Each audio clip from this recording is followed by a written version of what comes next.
In the middle of the night, my fever spiked to 103 degrees Fahrenheit, but when I called Landon Hayes, he didn't pick up. Dazed, I used the secondary credit card he gave me to buy some fever reducer.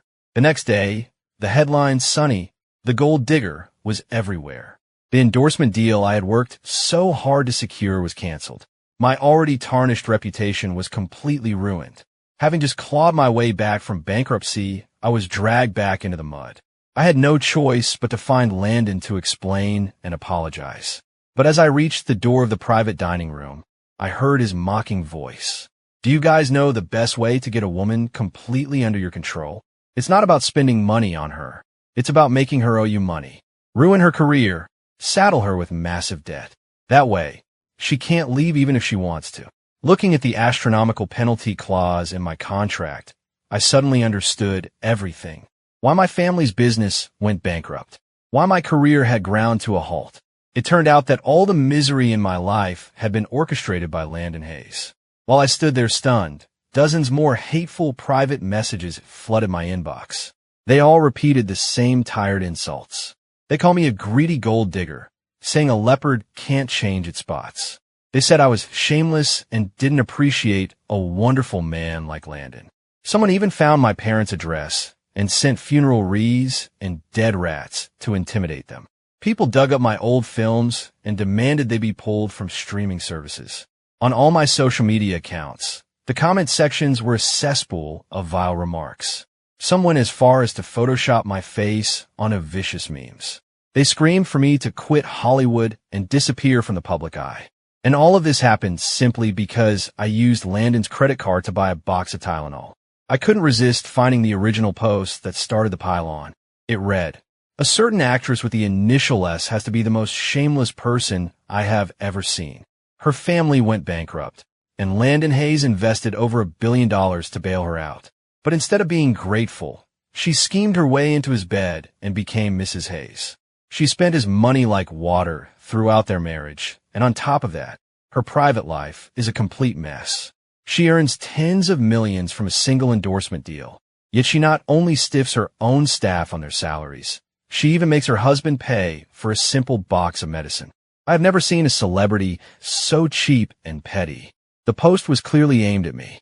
It conveniently failed to mention a single thing I had done for Landon over the years. It just latched onto that single box of fever reducer, which cost less than $20. The poster claimed it was a small detail that revealed my true character. They were using lies and slander to paint me as a morally corrupt person. My fever was so high yesterday that my head was completely foggy. Now that it subsided a bit, I finally realized who was behind it. The person who started the rumors was Landon's new assistant, Candy Miller. I'd met this girl before. She was young, beautiful, and had a nasty temper, glaring at me every time we crossed paths. At first, I just assumed that talented people were often a bit eccentric.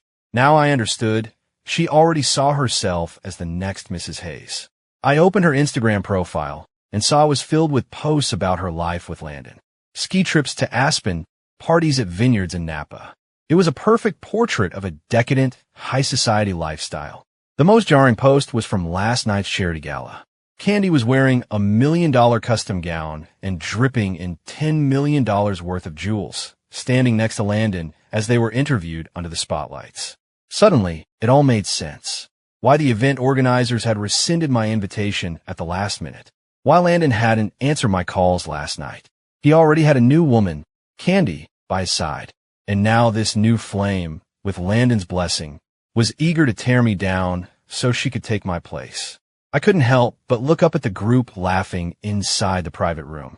Under the soft, ambient lighting, Landon and Candy were drinking with their arms linked, their lips nearly touching. Candy then accidentally stumbled into Landon's arms, blushing as their friends cheered them on. One of his friends laughed. "Landon, you're the master.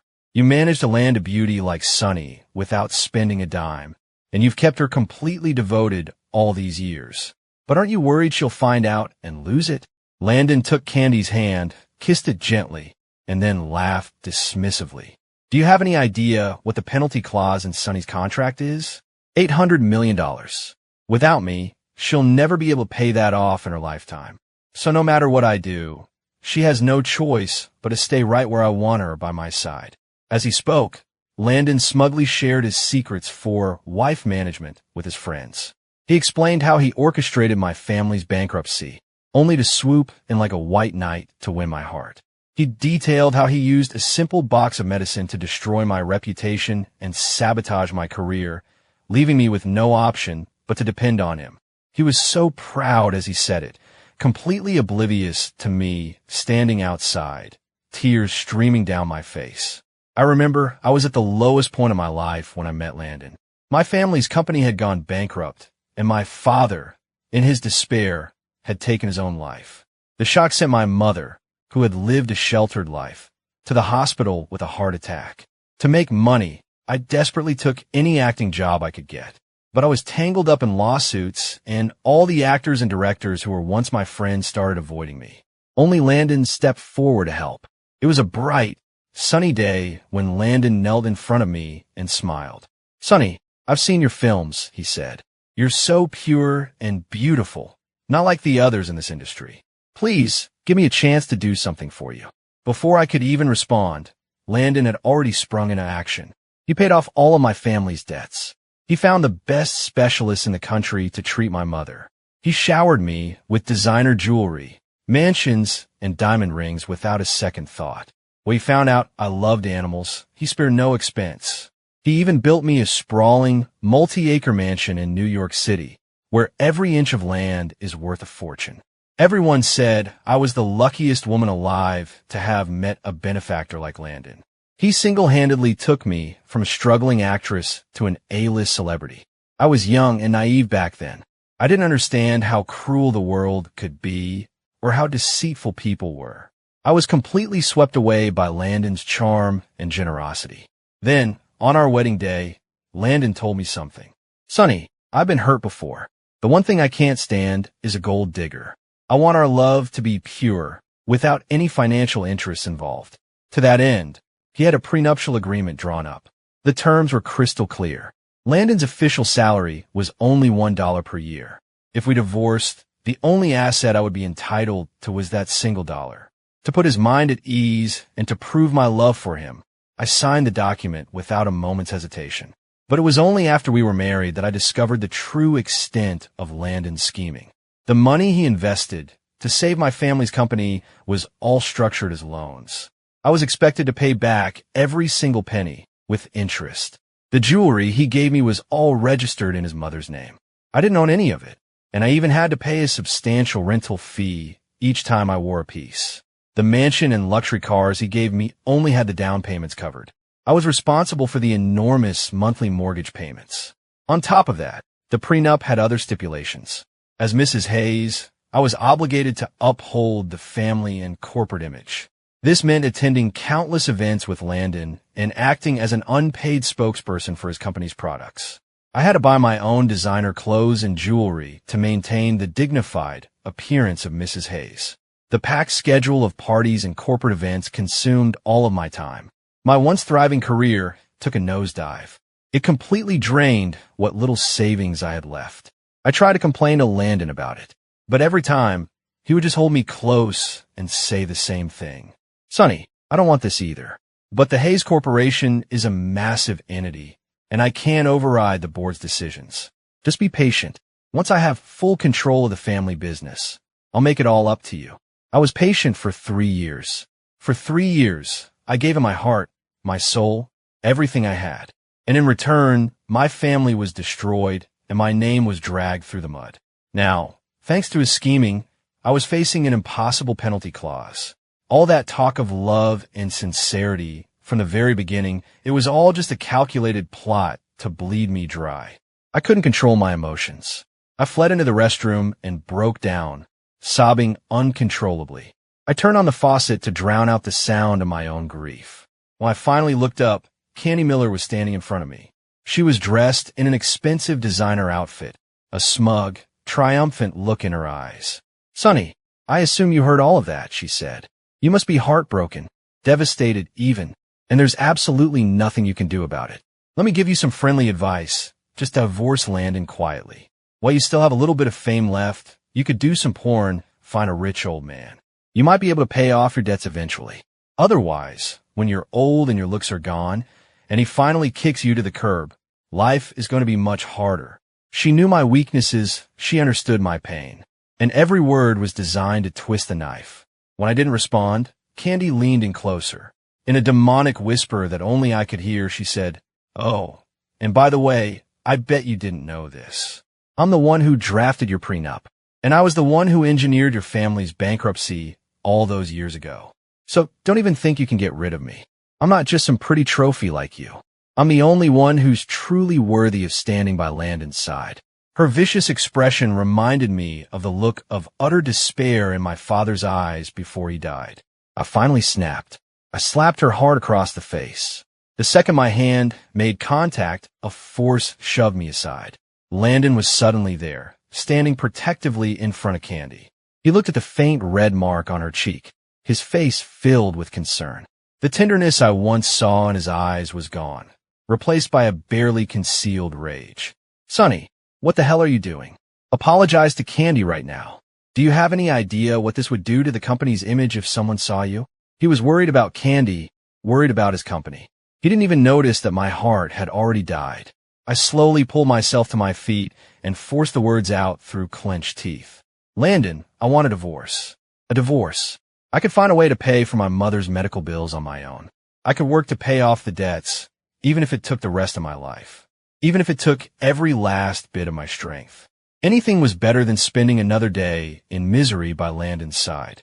When he heard me, a flicker of shock crossed Landon's face, but it was quickly replaced by his usual arrogant, controlling demeanor. He pulled Candy behind him and looked down at me. "Sonny, stop this nonsense," he said. "You know exactly how toxic your reputation is right now. If you leave me, your life is over. Listen to me. I'm telling you to apologize to Candy for your own good. My life was already in ruins, thanks to him. How much worse could it possibly get?" This time, I refused to back down. I ignored the false affection in his eyes, shook his hand off my arm, and walked away without a backward glance. On my way out, Landon bombarded me with iMessages. He had no idea that I knew everything. He kept insisting I apologize to Candy, claiming righteously that it was all for my own good. I ignored them, but as I rounded a corner, I was stopped by 2 police officers. "Sonny, you're under suspicion of assault. Please come with us for questioning." They had a video of me slapping her. The options were to get on my knees and beg for forgiveness or pay a $300,000 settlement. To maintain his image as a doting husband, Landon quickly transferred the money, promising he would take care of everything. I was wondering what his angle was. Then, a lawyer showed me a video on a tablet. "Ms. Adams, we just received a call from the hospital. Your mother is in critical condition and needs an emergency surgery that costs $300,000. Coincidentally, Ms. Miller's settlement is also $300,000. So, will you choose to apologize to Ms. Miller, or will you choose to watch your mother die?" Seeing my mother's pale face on the screen, my hands began to shake uncontrollably. Landon was pretending to be the loving husband solving my problems, while simultaneously using my mother's life to blackmail me into kneeling before his mistress. He was the greatest actor in the world, putting on one performance after another of feigned devotion. My heart seized in my chest. The tears I'd been holding back for so long finally began to fall. But in the end, I slowly closed my eyes and made the only choice I could, the most humiliating choice of my life. I'll apologize. I couldn't let my mother die because of me. Surrounded by mocking, contemptuous stares and the sound of cruel, dismissive whispers, I bent my knees. Slowly, I knelt on the floor. Candy's face still held that smug, victorious expression. I noticed several fresh, dark hickeys on her neck. She leaned down close to me, a cruel smile on her face, and whispered, an A-list celebrity, on her knees, begging for forgiveness. "Sonny, how will you ever show your face in public again? Then again, it doesn't matter. Your life is already over. I can't be bothered with you anymore. I have to go open a new present Landon just bought me." I watched her walk away, then returned alone to the house in the Hamptons. As soon as I walked in the door, our housekeeper, Maria, ran to me in a panic. "Ma'am, you're finally back. The hospital called. They said your mother just passed away." I called them back to find out what happened. They said the funds for the surgery were withheld, so they couldn't operate. What did you say? My eyes flew open, my mind a complete blank. Just then, a new iMessage from Landon popped up on my phone. Sonny, your mother's medical expenses were paid from a corporate account. That's $300,000 you owe. Don't forget, $300,000. He used that money to force me to my knees in front of Candy. And then he used that same money to let my mother die. To him, that amount was nothing. The price of a fancy dinner or a designer handbag. To me, it was the final straw. I completely broke, storming out of the house with the single thought of taking Landon down with me. But Maria stopped me. With tears in her eyes, she begged me to calm down, reminding me that the dead can't be brought back. She pleaded with me to keep living. I sat there all night, until the sun came up, feeling as though I'd cried all the tears I would ever have. Landon didn't come home until morning, clearly hungover. He was startled by my disheveled state and rushed to pull me up from the floor. The moment he touched me, the scent of Candy's perfume washed over me. Landon didn't seem to notice, pulling me into an embrace and comforting me gently. What's wrong, Sonny? Why are you crying so hard? Is this about Candy? Or about all that stuff online? It's okay. If it's too much, you could just quit acting. You can stay home and just focus on being Mrs. Hayes. I'll work hard to solidify my position at the company, and then I'll never let anyone bully you again. I looked up at him, and my mind drifted back to the day we first met, so many years ago. He had said to me, Sonny, I've seen your films. You're a brilliant, talented actress. Don't you ever give up on your dream for anyone or anything. I'll always be by your side, your biggest supporter. I thought I had finally found my soulmate, someone who truly understood me. That's why I worked so hard, taking every role, every endorsement deal. I pushed myself until I was sick, drinking so much at networking events that I developed an ulcer. I never imagined he was just using my fame to build his own network. Now his career was stable. He no longer needed a well-connected actress on his arm. So it was time for me to give up my dreams and become a housewife. So he had to let my mother die, leaving me completely alone and dependent on him. So I would have no choice but to be his perfect supportive wife.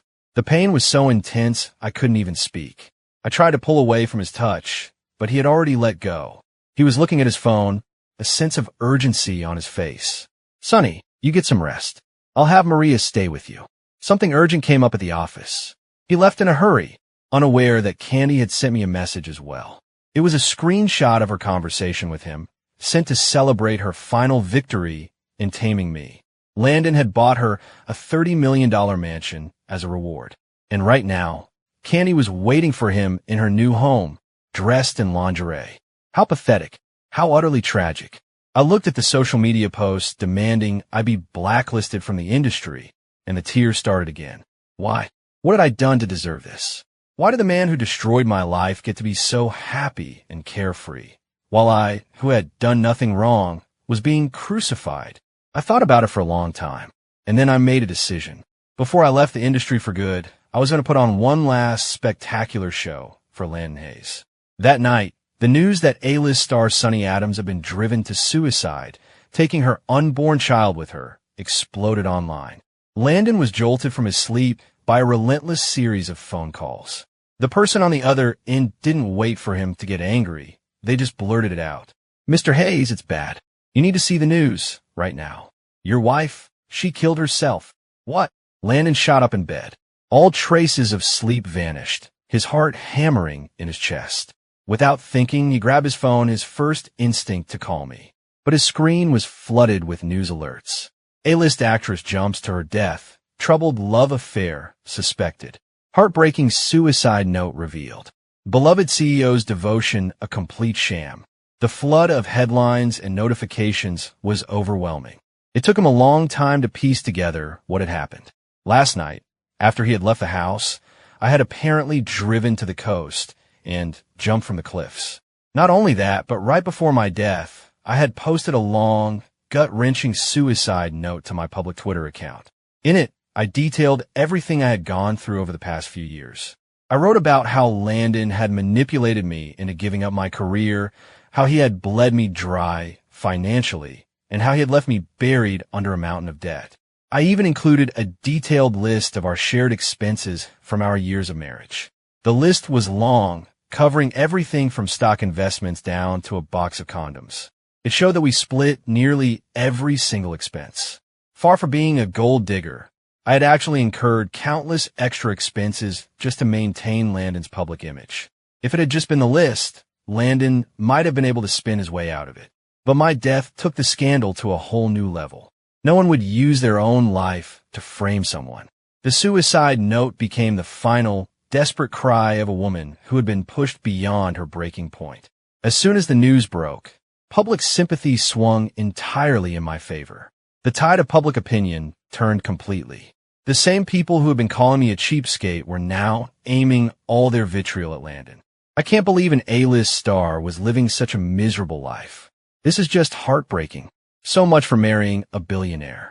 I guess these powerful families really do chew you up and spit you out.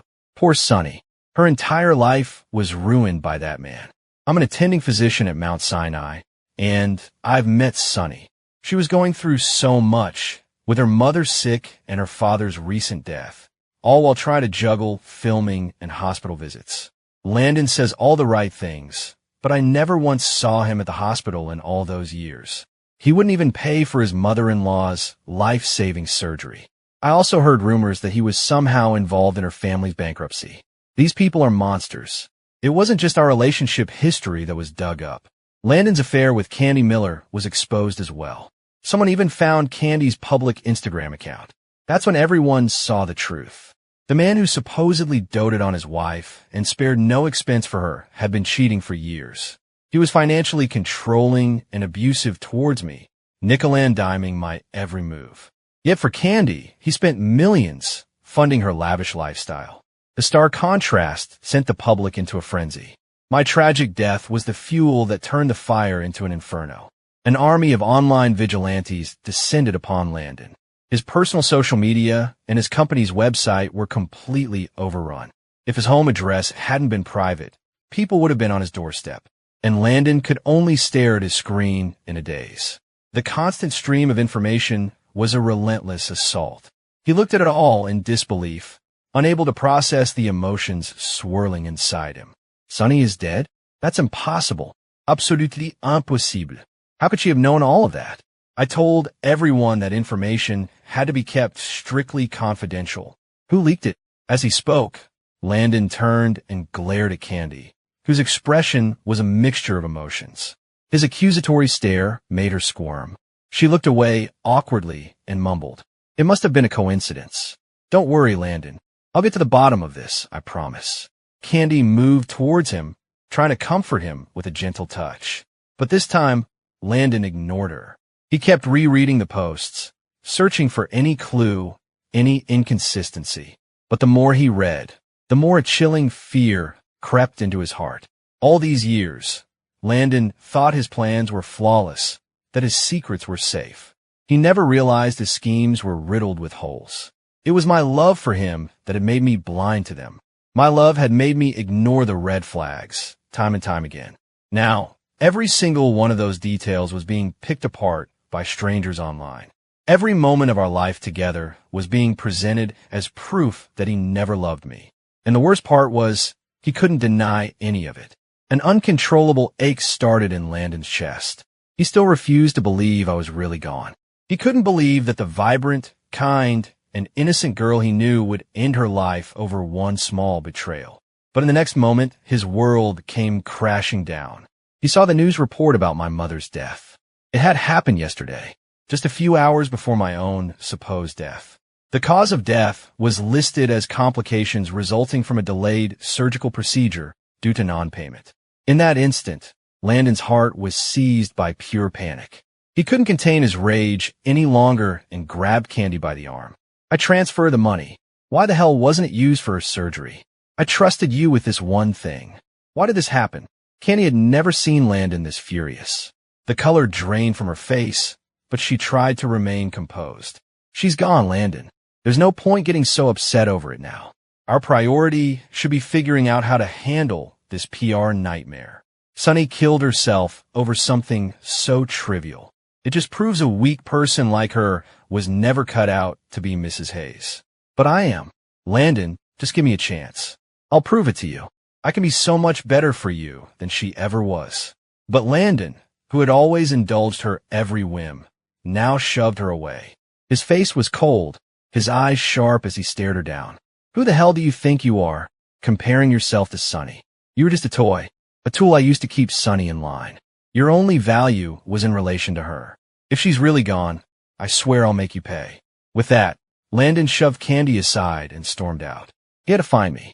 A man who could be so calculating with his own wife would never be truly loyal to a mistress. Landon had planned his escape route from the very beginning. Everything he had given Candy was technically marital property, which he could legally reclaim at any time. He had given her a powerful position at the company and let her do as she pleased.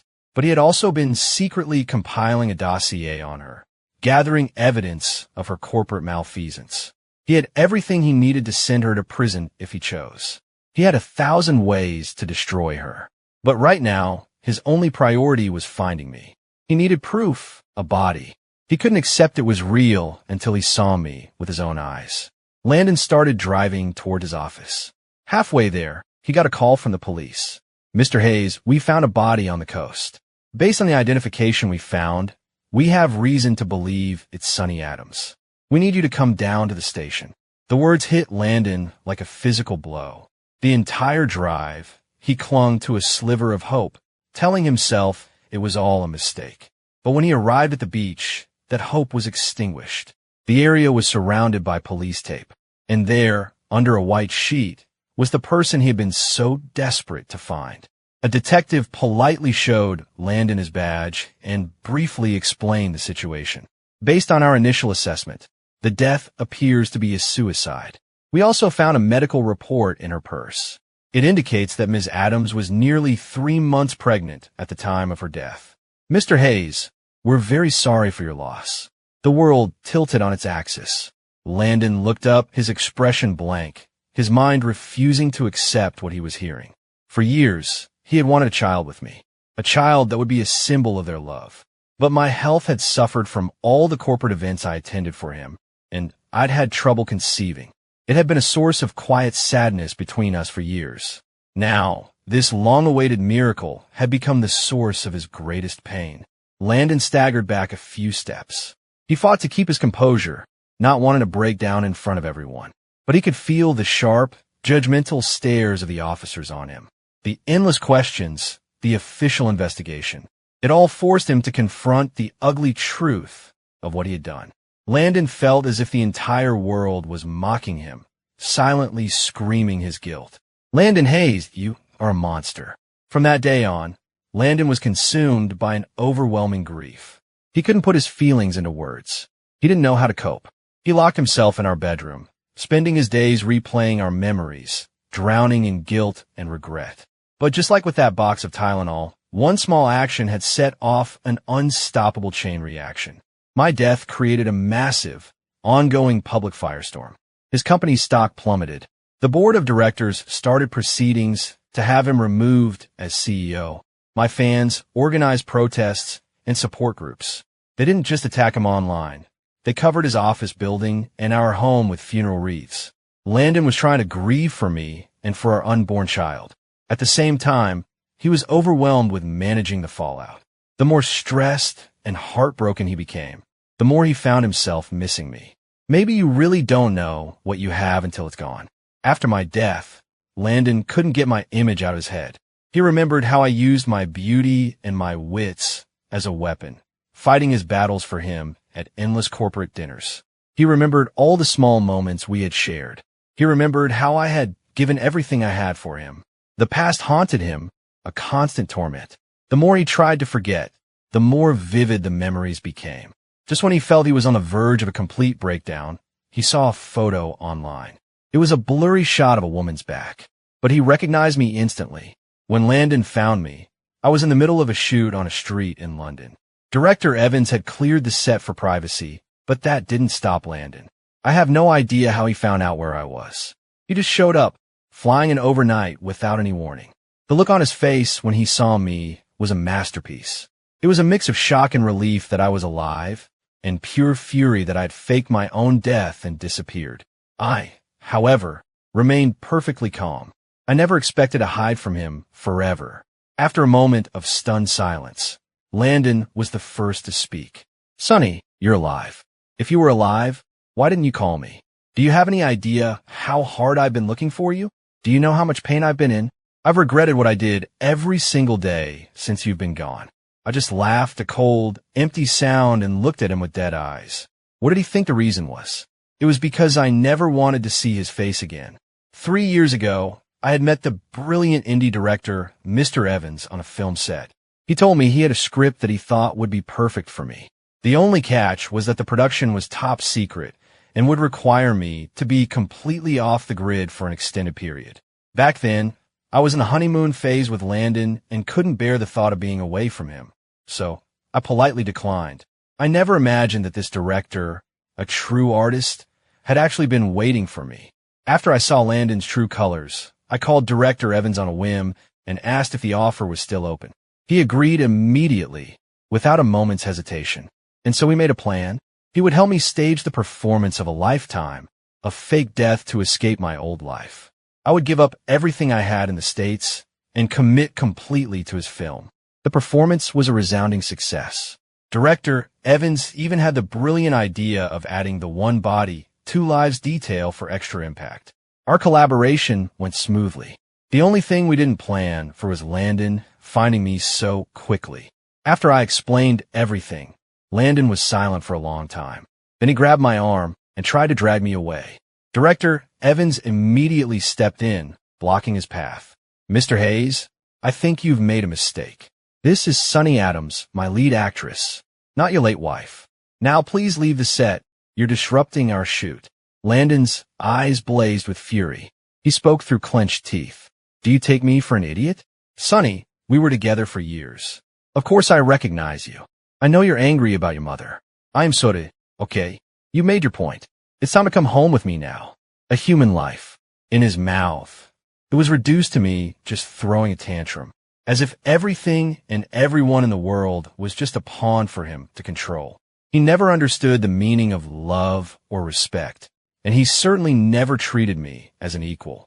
For all those years, I was just his trophy, a tool he used to gain attention and secure deals.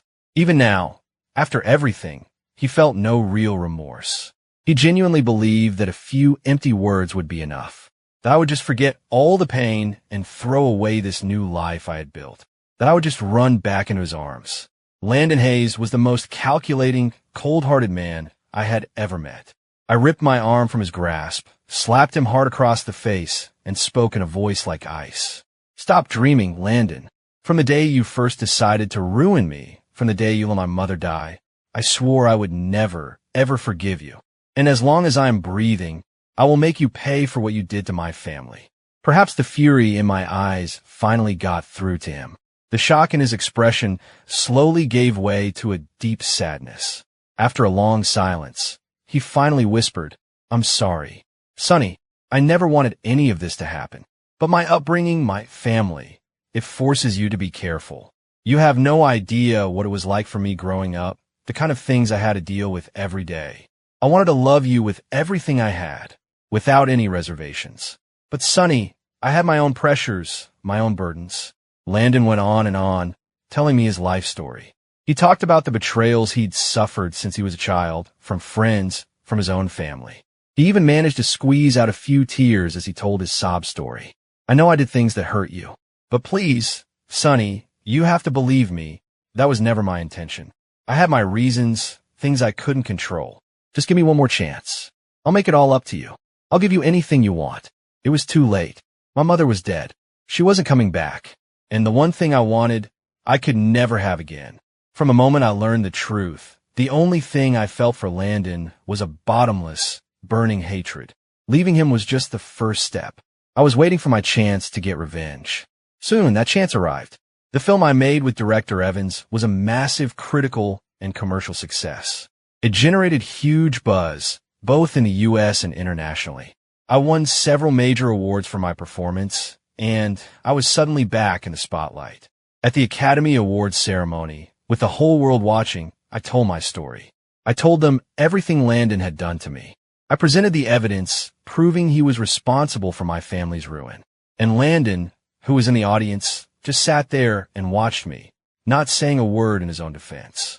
He ignored the jeers from the crowd and the swarm of reporters that surrounded him afterward. His eyes never left my face, his expression unchanging. He just watched me for a long time, and finally, a pale, tired smile touched his lips. "You look beautiful tonight, Sonny. Just as beautiful as the day I first met you. Meeting you, being with you, it was the best thing that ever happened to me." With that, he turned and walked away, calm amidst the chaos of condemnation. The next morning, photos of Landon's body were all over the news. He had killed himself at home. He didn't fake his death to escape the way I had. He chose a violent, undeniable end to his life. He died completely alone. The only thing he had with him was the diamond ring from the year we were married.